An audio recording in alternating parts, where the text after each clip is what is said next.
It would not be Patriot League Media Day if I did not sit alongside Frank Tavani. The bad news is, however, that he's a much older Frank Tavani today. Happy birthday, Coach. That big 6-0. Well, nice of you to say so, and hopefully just getting better like fine wine, we hope. Well, we hope too. 14 years now at the helm at Lafayette College. You've been around for 27, 37 as a football coach. You are getting old. Well, I'm just still trying to grow up like you, Gary. Well, we got some good news today and maybe some bad news today in the newspaper. Ironically, all of it falling today. Let's start with the good news. FM Kirby has chaired the football program, and what does that really mean to, I'm sure most people don't know what that means.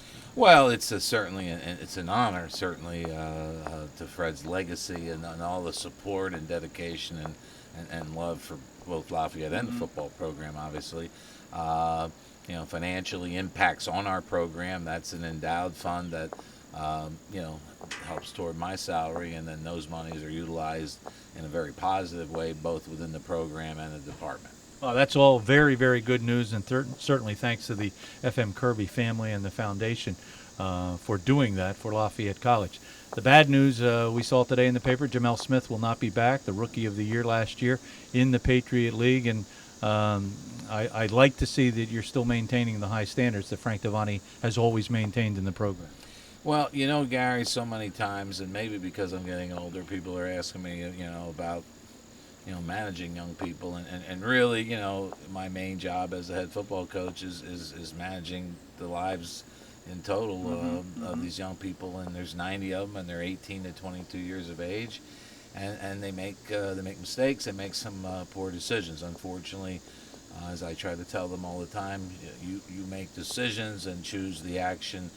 Somebody else chooses punishment. So we all hope that through these learning experiences that these young people, and he's an outstanding young man, he's just made a series of bad decisions, and we wish him nothing but the best, and we'll move on, and obviously so will he. Under normal circumstances, I would sit here and talk to you about various concerns that I create.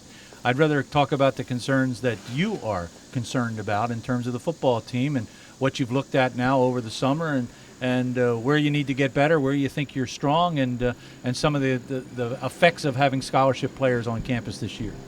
Well, that's all part of the scholarship situation. It's just a different way that we're doing business now, as determined by the Patriot League president. So, I think there's less freshmen coming in. That's certainly an impact.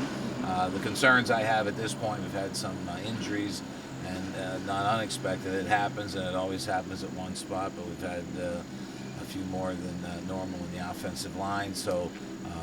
That obviously is an area of concern just in terms of depth. I like the group and the experience we return. And then I really feel that, this is a fairly experienced group coming back with a quarterback that's got 5 good games under his belt, and a young man that I can depend on both on and off the field, and backed up by a good group. So really like what I've seen all summer. The last 4 weeks of the training period, we had 72 players on campus, and having the opportunity, obviously outside my office window, to catch a few moments now and then, in between other things, amazing to see the work ethic and the commitment. Must be nice, too, to have a couple of Rosses back, Ross Sherman and Mark Ross, 2 guys that are highly touted. They have made the preseason first team All-Patriot League, and I know those are 2 guys you're really going to count on.